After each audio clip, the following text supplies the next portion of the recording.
चल भाई हाँ चला। बता। नमस्कार दोस्तों, ये अपना बैंड जाए। चलिए चल पूछते हैं इससे कि इसको कितना याद है, आज कितना आता है या नहीं आता है। चल भाई पेटी पैक हो जा। वैश्वीकरण और भारतीय अर्थव्यवस्था। अंतर्देशीय उत्पादन से आप क्या समझते हैं? कुटीर उद्योग ये अंतर्देशीय उद्योग है। जैसा कि कुटीर उद्योग, हम्म, लघु उद्योग ये छोटा उद्योग है। जैसे मलमल की साड़ी बनावे पहले आप वे हाँ यम या कोनी। कहीं था। अंतर्देशीय नाम से पता चल रहा है कौन है? अंतर्देशीय बाहर की है भीतर की, बहुराष्ट्रीय कंपनी तो नहीं। हाँ। हाँ, बहुराष्ट्रीय कंपनी जो विदेशी में निवेश करे जे। 20वीं शताब्दी के मध्य तक भारत से कच्चे माल का निर्यात किया जाता था तथा तैयार माल। मैं बताऊं आगे। तैयार माल उल्टो भारत में ही भेज देवे आवे हाँ। ज्यादा लागत पे। जैसे उनका तो फायदा होता परंतु भारतीय लोगों को तो एक फायदा को मिला हो। बिन को सामान बिन कोई रुपया में दे रहा है और ठीक। खुद का विदेशों में प्रसार करे। देश भर के उत्पादन को एक दूसरे से जोड़ना। बहुराष्ट्रीय कंपनी द्वारा कम लागत वाले स्थानों पर वस्तुओं एवं सेवाओं का उत्पादन किया जाता है। बहुराष्ट्रीय कंपनियों द्वारा किया गया निवेश विदेशी निवेश कहलाता है, जो कई प्रकार से किया जाता है। बहुराष्ट्रीय कंपनियों के परिणाम स्वरूप दूर दूर स्थलों पर फैला उत्पादन परस्पर संबंधित हो रहा है। विदेशी व्यापार और बाजारों का एकीकरण से आप क्या समझते हैं? वैश्वीकरण होगा तो इनको एकीकरण होगा। जैसा कि वैश्वीकरण से एक दूसरे के बाजार मिलेंगे, उनसे नए नए संसाधन होंगे। जैसे कहा मैं यह को पूछ रहा हूँ वैश्वीकरण क्या है, ये नहीं पूछ रहा मैं। विदेशी व्यापार और बाजारों का एकीकरण ये क्या है? विदेशी व्यापार भागो यार मतलब है ना। आप खाऊं और अलग देश में जाऊंगा तो वहाँ को बाजार और आप लो बाजार वहाँ पर जाऊंगा तो अपनी तकनीक बिन को दूंगा और बिन की तकनीक आप लेंगा, इनसे संबंध बने। जोड़ने या एकीकरण सहायक होता है। वैश्वीकरण क्या है? विभिन्न देशों की आर्थिक अर्थव्यवस्था को दूसरे देशों के साथ खोल देना ही वैश्वीकरण है। वर्तमान में बहुराष्ट्रीय कंपनियां वैश्वीकरण की प्रक्रिया में मुख्य भूमिका निभा रही है। वैश्वीकरण को संभव बनाने वाले कारक। वैश्वीकरण को संभव बनाने में कम लागत पे मांग हो कच्चे सामान। नहीं नहीं नहीं नहीं कहीं तो बता तो। पाठ आ रहा है विदेशी व्यापार तथा विदेशी निवेश का उदारीकरण। विदेशी व्यापार पर विदेशी निवेश का उदारीकरण। विश्व व्यापार संगठन क्या है? विश्व व्यापार संगठन में 164 देश शामिल है। यह है विश्व व्यापार संगठन बाह्य मतलब व्यापार करे ना विदेशी बहुराष्ट्रीय कंपनी को एक संगठन भाव विश्व व्यापार संगठन के। भारत में वैश्वीकरण का प्रभाव को समझाइए। भारत में वैश्वीकरण का प्रभाव पाठ पुस्तक काल भाव। बाह्य पाठ सार। भारत में वैश्वीकरण का प्रभाव। भारत में वैश्वीकरण का प्रभाव 1971 में सही है ना। 71 में है ना भारत ने अपनी वैश्वीकरण मतलब और देशों से है ना वैश्वीकरण किया। चल भैया बता ना वैश्वीकरण से आप क्या समझते हैं, यह क्वेश्चन आया और अपने शब्दों में स्पष्ट कीजिए। वैश्वीकरण से हम वैश्वीकरण डाल दूंगा बाहर नीचे 2 डंडा और 9 3 को निशान और जब लिखूंगा। यह एक ऐसी प्रणाली है जो विभिन्न देशों से अन्य देशों की आर्थिक अर्थव्यवस्था को खोल देने को वैश्वीकरण कहते हैं। मैं बता रहा हूँ ना वैश्वीकरण का तात्पर्य विभिन्न देशों द्वारा अपनी अर्थव्यवस्था को अन्य देशों के लिए खोलने से है तथा विभिन्न अवरोधों को हटाने से है ताकि विभिन्न देशों के मध्य आर्थिक गतिविधियों का विचार हो सके, पूंजी व श्रम का स्वतंत्र रूप में आगमन हो सके तथा विदेशी व्यापार एवं विदेशी निवेश में वृद्धि हो सके। इस प्रकार विभिन्न देशों के बीच परस्पर संबंध और तीव्र एकीकरण की क्रिया ही वैश्वीकरण। अब यहाँ पर ये बात ध्यान रही है ना, आप लोग देश है ना जे एक जन कौन सी बा है सीमेट जन कौन सी है जे जिसमें कि पश्चिमी देशों को एक संघ है ना, तो वहाँ में भारत को सम्मिलित करवा चाहे वैश्वीकरण का तौर पे। हिंदुस्तान यूनियन नहीं बाको नहीं सरकार को लेवा चाहे वे अंतर्राष्ट्रीय संगठन है एक, तो बाको मतलब कहीं है कि जिसमें कि अगर भारत यहाँ में सम्मिलित आ जाए या वैश्वीकरण का तौर पे तो भारत को बाजार बिन के लिए खुल जाएगा और बिन को बाजार भारत के लिए खुल जाएगा। लेकिन आपड़े है देश कृषि प्रधान, ठीक है ना। तो आपड़ो देश कृषि प्रधान है, तो बे जब नहीं आएगा तो बे नया सस्ता माल बेचेगा, तो आपड़ो जो नया नुकसान होएगा। आई समझ में, क्योंकि आपड़ा जो कुटीर उद्योग है बे प्रोग्रेस को कर सकेगा। और आपड़ा ये गेहूँ बेहूँ ये है ना, ये बहुत सस्ता हो जाएगा। और माँ है जो माँ हुआ करे जो हुआ कर, क्योंकि भाई बे तो पहला से ट्रेंड है। और अब आपड़ा आपा नया नया है जे, और जे आपड़ी ये जो कंपनी है आपड़ी जो लोकल देश की है, जब इनको कच्ची विकास को हो सके होएगा तो जब इनको ही होएगा, क्योंकि भाई बढ़िया सामान और कम भाव पे देगा तो आपड़ा जो व्यापारी है जो कंपनी है ना जो टक्कर को ले पाएगी। तो बस अब जैसे कि कोई कार है, ठीक है ना, वह कार है तो वह कार वहाँ सस्ती मिल जाएगी, लेकिन बाकू आपड़े यहाँ महंगी चू बेचे, बाकू जैसे महंगी बेचे कि भाई आपड़े इनको कचू फायदे हो जाए, ये बे और भी उनसे टक्कर ले सके। क्योंकि अगर वे यहाँ यार अलग धंधो खोले ना, वे जैसे यार फैक्ट्री खोले वे, तो बिनसू आपड़ो व्यापार है ना, जैसे कि सुजुकी वगैरह रही एक फैक्ट्री, ये तो एक वे को कर सके। आपड़ी जो यहाँ के देश की जो कंपनी है ना कार की, वे को ले सके, कचू पल्ले पड़ी या फिर लिकड़गी, फर्जी फर्जी यह बात है। ज़्यादा ज्ञान दे दिए। कचू आयो जो बतायो यार, है ना। ऐसा ही है ना, या को अर्थ यही है जे, लेकिन आपा ने ना बाप है ना संधि को करी, जो संधि कौन को, सो देश से? अरे यार ये जैसे कि G77 वगैरह को नहीं है क्या, ऐसा एक का नाम को हरवा को बामो संधि को करी आपा ने। और वहाँ पर अंतर्राष्ट्रीय रूप से दबाव भी डाल रहा है, जैसे कि अब ये आयो ना, या तनी किसान आंदोलन की बात सुनी हो तो सुनी कहीं देखो भी। कहाँ तो यह जैसे कि एक आयो नहीं या को हरियाणा। नहीं पंजाब हरियाणा ने कि भाई किसानन के भी 3 बिल आया, कौन सा, तो वहाँ में भी किसानन को ही हो रहा है, अंतर्राष्ट्रीय बहुराष्ट्रीय कंपनी नहीं वे बिन में ही फायदे हो रहा, किसान को हो रहा सापड़ सूद, या वजह से किसान विरोध कर रहा, कुछ इसी टाइप को रहा पानी। चल अपने चैप्टर पर आते हैं। बताओ, भारत सरकार द्वारा विदेशी व्यापार में विदेशी निवेश पर अवरोध लगाने के क्या कारण थे? इन अवरोधों को सरकार क्यों हटाना चाहती थी? આપણે યા અવરોધ चौ लगाया बताऊं? क्योंकि ने औपनिवेशिक शासन के वक्त आपड़ा कुटीर उद्योग व लघु उद्योगों को कतई नष्ट कर दियो, मतलब समाप्ता के आधार पर आगा। यदि वह बहुराष्ट्रीय कंपनी को भारत में आने देती तो वह नष्ट हो जाते, और आपकी पिछली तक प्रतिस्पर्धा नहीं कर पाता तो वे नष्ट हो जाता। भाई बात है, हाँ, नष्ट हो जाता। और दूसरा क्वेश्चन का है, क्वेश्चन एक ही है। हाँ तो मतलब दूसरो, इन अवरोधों को सरकार क्यों हटाना चाहती थी? सरकार नो हटावा चाहे कि अब ने बिनका ने कंपनी ने विदेशी कंपनी से प्रतिस्पर्धा करने के सक्षम हो गई।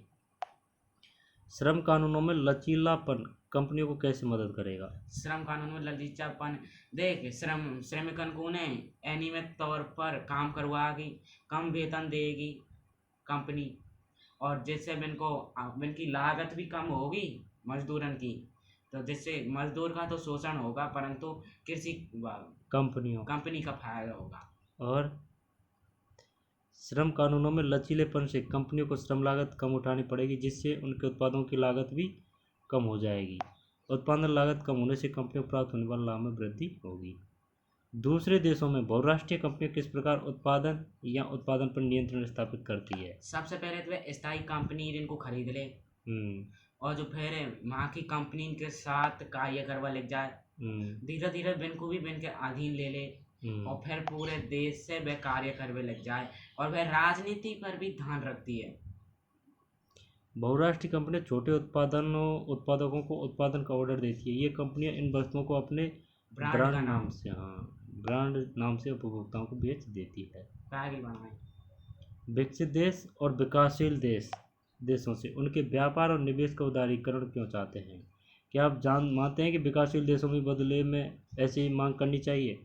यही क्वेश्चन है, मैंने बताया मुझे। देख, विकसित देश है ना, विकासशील देशों से उनके व्यापार और निवेश का उदारीकरण क्यों चाहते हैं? क्या आप मानते हैं कि विकासशील देशों को भी बदले में ऐसी मांग करनी चाहिए? बताओ। तो से अलग टाइप का क्वेश्चन है। बताओ ने विकासशील देशन को ने विकसित देशन को ना बेचे ने, जिनको कम कीमत है, वो या को आंसर तो पता को नहीं, पर वो या जरूर पता है। हाँ, विकासशील देशन को भी ऐसी मांग करनी चाहिए जब इनको उदारीकरण हो सके। बिन में कर लगा रखा है ना, कर में ज़्यादा वृद्धि कर रखी है बिन ने, बाको कम कर सके। हाँ, हम मानते हैं कि विकासशील देशों को भी विकसित देशों द्वारा लगाए हुए व्यापार अवरोधों को हटाने, उनके बाजार तक पहुंचने तथा अधिक आर्थिक सहायता की मांग करनी चाहिए। वैश्वीकरण का प्रभाव एक समान नहीं है, इस कथन की अपने शब्दों में व्याख्या कीजिए। वैश्वीकरण को एक समान प्रभाव नहीं है, निम्न कारण से हम पता लगा सकते हैं। पहला तो है वैश्वीकरण से उपभोक्ता को कम कीमत पर अच्छी वस्तुएं मिलती है। हाँ। वैश्वीकरण से वैश्वीकरण से कंपनियों को नई तकनीक मिलती है। वैश्वीकरण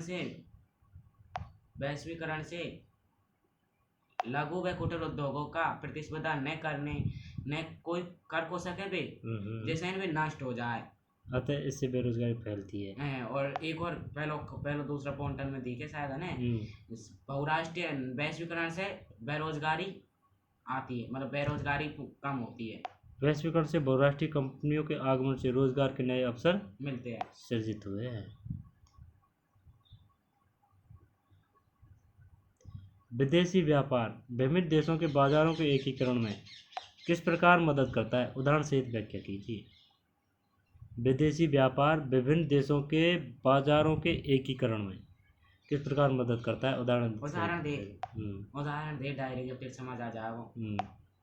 वैश्विक मतलब भारत है ना, अफ्रीकाई देशों पे हीरा सोना जवाहरलाल को कच्चा माल लेवे और बिन को बना के नहीं अमेरिका यूरोप आदि यूरोपीय देशों को बेच देता है। यही आप आंसर, और आगे ऊपर हो रहे। विदेशी व्यापार के माध्यम से दो या अधिक देशों के मध्य आर्थिक गतिविधियां अर्थात वस्तुओं का लेन देन होता है, जिससे दोनों देशों या अधिक देशों में पारस्परिक संबंध बनता है। विदेशी व्यापार से वस्तुओं एवं सेवाओं का विश्व के विभिन्न बाजारों में आगमन होता है। इससे विभिन्न देशों के बाजारों का एकीकरण होता है। उदाहरण के लिए भारत अफ्रीकी देशों से हीरे जवाहरात का कच्चा माल आयात करता है तथा उससे देश में निर्मित कर विकसित राष्ट्रों जैसे अमेरिका यूरोप आदि को निर्यात करता है। इससे देशों के बाजारों का एकीकरण होता है। सही बताते हैं।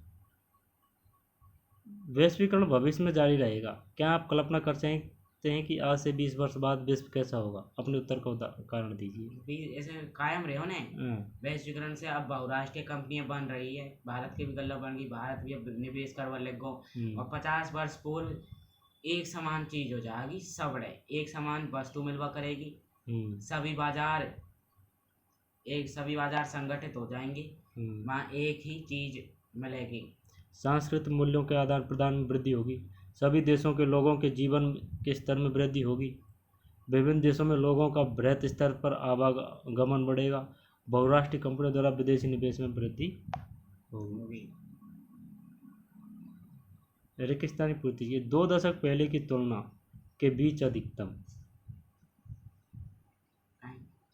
क्वेश्चन है पाठ्य पुस्तक कोई चल छोड़ा ना, चल जा बात है। निम्नलिखित को सम्मिलित कीजिए, है ना। बहुराष्ट्रीय कंपनियां छोटे उत्पादकों से सस्ते दरों पर खरीदती है। बता कहीं आएगा हमें, मोटर गाड़ी आएगा, यहाँ पर कपड़ा जूते चप्पल खेल के सामान किया कपड़ा जूता खेल का सामान, मतलब कुटीर उद्योग में बने जो सामान को खरीद ले, वही तो है। आयात पर कर और कोटा का उपयोग व्यापार के लिए किया जाता है। व्यापार अवरोधक विदेश में निवेश करने वाली भारतीय कंपनियां Tata Motors, Infosys, Ranbaxy, IT ने सेवाओं के उत्पादन के प्रसार में सहायता की। आईटी ने सेवाओं के उत्पादन में अनेक बहुराष्ट्रीय कंपनियों ने उत्पादन करने के लिए निवेश किया। मोटर गाड़ियों में, यहाँ पर कॉल सेंटर में, यहाँ पर उद्योगों में। मोटर गाड़ियों में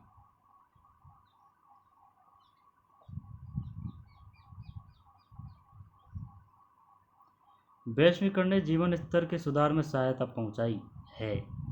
सभी लोगों के, विकसित देशों के लोगों के, विकासशील देशों के श्रमिकों के, उपयुक्त में कोई सभी लोगों के, कौन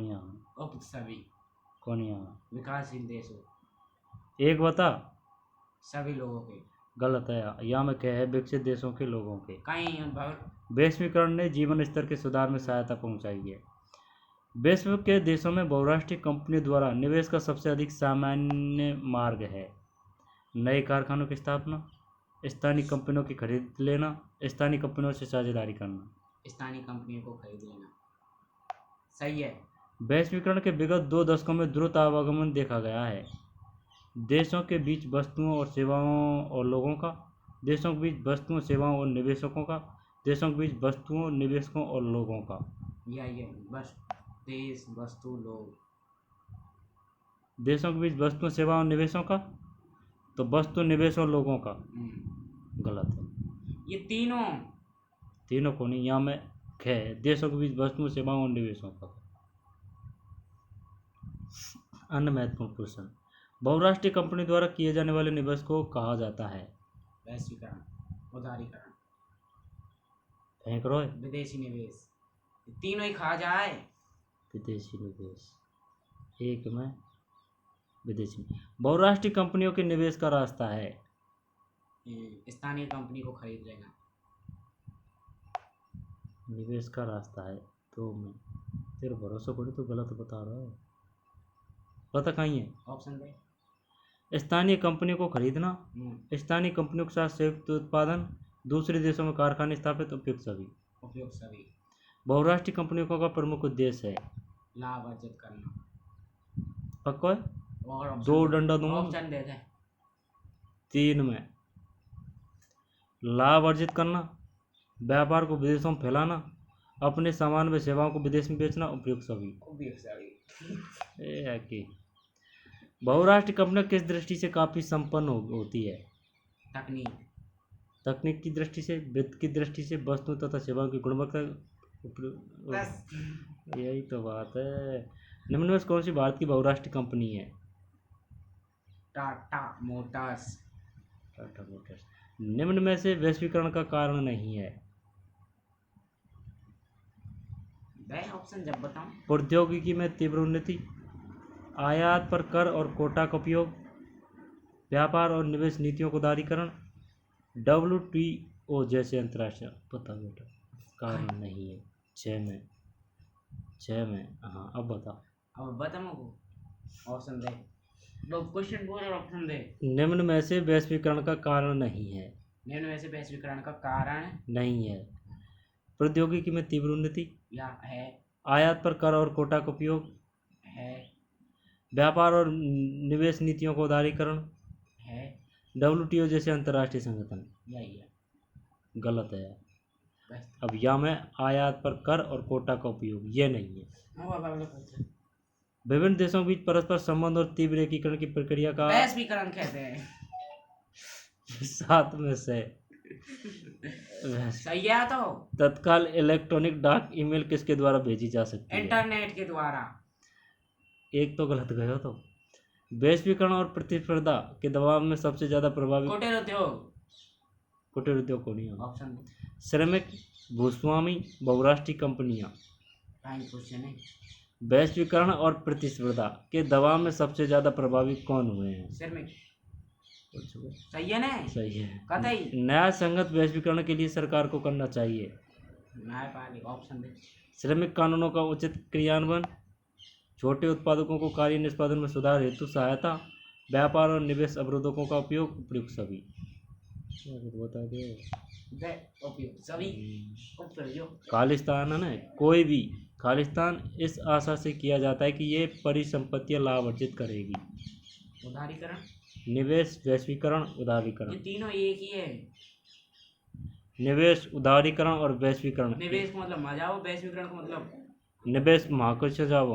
हम निवेश मतलब हजार के रुपये लगावो। चल ठीक है। और वैश्वीकरण? वैश्वीकरण अंतरराष्ट्रीय आर्थिक व्यवस्था को खोलवो। हाँ, वैश्वीकरण होगा।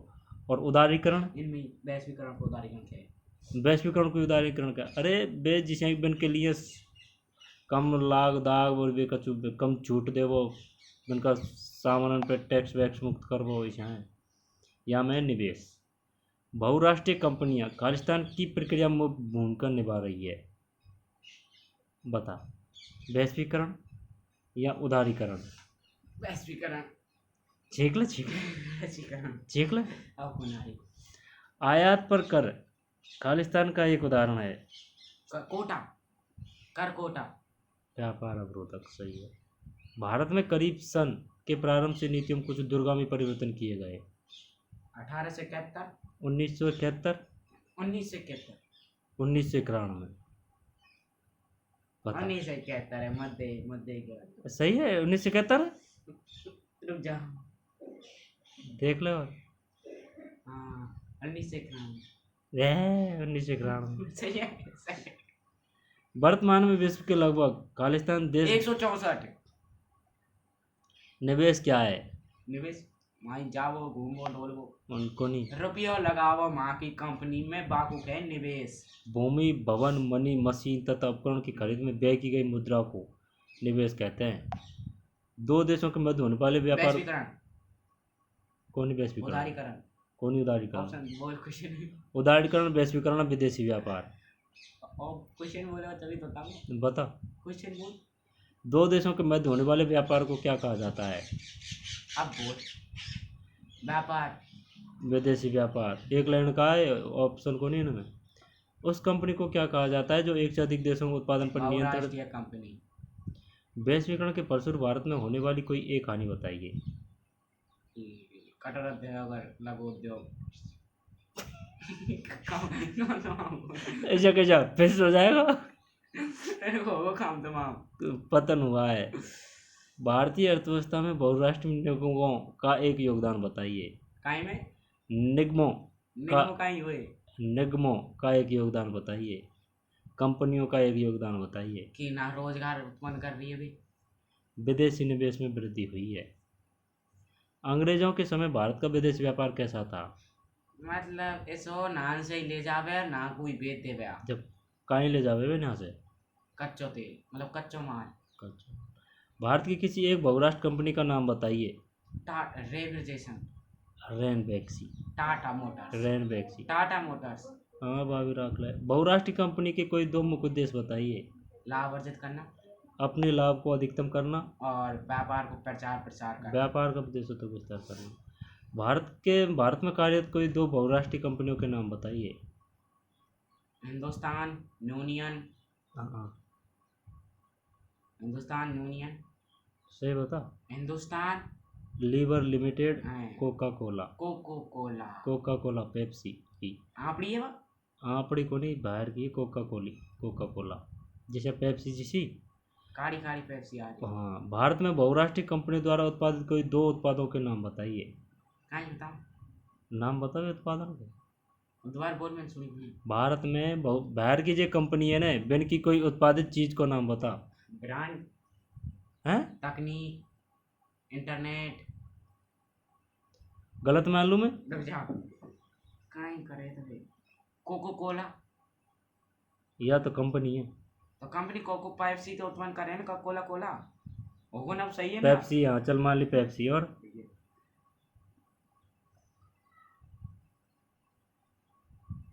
जैसे मैं बता रहा हूँ मैं।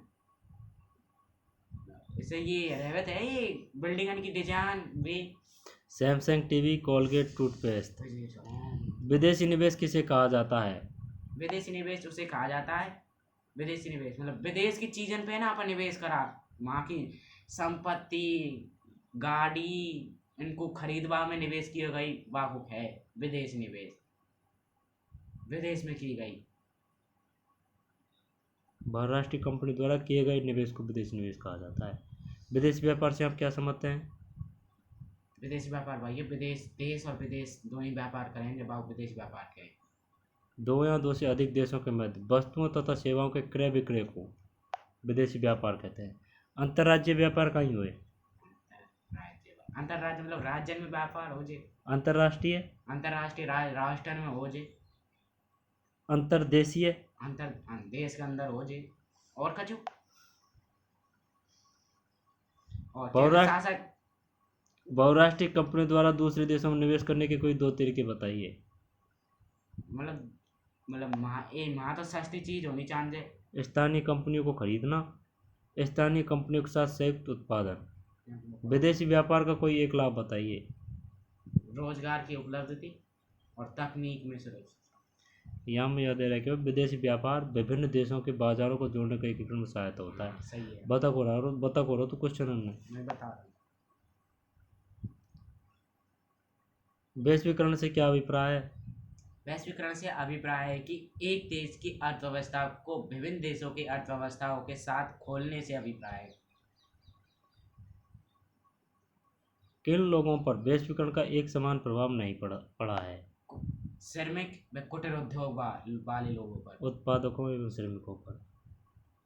विदेशी निवेश को आकर्षित करने के लिए सरकार ने किन कानूनों में लचीलापन लाने की अनुमति प्रदान की है? श्रम कानूनों में लचीलापन। आयात कोटा का क्या अभिप्राय है? आयात कोटा में भारत व्यापार अवरोधक रहते हैं, बाकुक है आयात कोटा। व्यापार संगठन की स्थापना की गई है।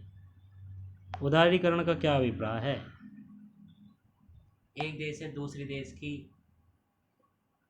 एक देश में दूसरे देश को उदारीकरण हो, बस उदारीकरण से अभिप्राय गुनाह हो गया। थोड़ा सेंट दे देना। सरकार द्वारा व्यापार में निवेश पर से अवरोधों यानी कि वे टैक्स वैश्वीकरण ही है वाह। हाँ तो वे टैक्स है इनको हटावो। कोई वैश्वीकरण खेवे। अवरोधों अथवा प्रतिबंध को हटाने की प्रक्रिया को उदारीकरण कहा जाता है। निजीकरण को परिभाषित कीजिए। निजीकरण बा हो प्राइवेट कंपनी, बा कोई निजीकरण खेवे। निजीकरण से तात्पर्य निजी क्षेत्र पर कड़े नियंत्रण को हटाकर उन्हें जरूरी नियंत्रण लेने के लिए मुक्त करना। जैसे असंगठित क्षेत्र। व्यापार अवरोध से क्या अभिप्राय है? विगत वर्षों में भारतीय बाजार के स्वरूप में परिवर्तनों को स्पष्ट कीजिए। बता बड़ो 2 लाइन को नहीं रख लेते टाइप बने या मैं मतलब द्वार बोल कोई। विगत वर्षों में भारतीय बाजारों के स्वरूप में हुए परिवर्तनों को स्पष्ट कीजिए। भारत में बहुराष्ट्रीय कंपनियों से व्यापार करके तकनीकों में सुधार हुआ है। और उपभोक्ता को कम कीमत पर अच्छी वस्तु मिल रही है। बता दिए। बहुराष्ट्रीय कंपनियां, लास्ट क्वेश्चन है, इन देशों में निवास करने से पूर्व किन बातों को ध्यान में रखती है? कोई 2 बातें बताइए। पहली या बता दियो बेसम माफ है। पहली तो वहाँ देखे कि अपन को लागत कितनी कम आगी के ज़्यादा आगी तो वे कौन करे, कम आगी तो जल करेगी। और वहाँ देखेगी कि स्थायी कंपनी कितने विकसित है और कितने को नहीं। और 2 तो कोनी और बता। भारत में कई प्रकार के फोन संचालित हुए। जैसा कि तू है एक बहुराष्ट्र कंपनी, तू बाहर देश में जा रहा है तो तू मग काई चीज देखेगो? यह बता। तकनीक देखूंगा, वहाँ बड़ी टीवी बिल्डिंग देखूंगा। बिल्डिंग देखेगो। बिल्डिंग देखकर जब तू वहाँ रुपया लगाएगो, कंपनी है तू एक, तो कंपनी है तो तू मग काई देखेगो? वहाँ बाद मैं देखूंगा कि मामो को सस्ता मिलेगा माल। बाजार और मजदूर हमन को सस्ता मिलेगा के। अब तो सही है मेरा। और बस 2 हो तो गया, मजदूर और कम लागत देखूंगा। जैसे रबड़ कम मिल रहा है। और बता। बाजार अपन को जगह चांजे कोई फैली हुई माजल बाजार की निकटता, कम लागत पर कुशल व अकुशल श्रम की उपलब्धता तथा उत्पादन के अन्य कारकों की उपलब्धता है ना। आई समझ याद करो नहीं तो नहीं इतने खास याद क्यों करो तो नहीं। चल ठीक है।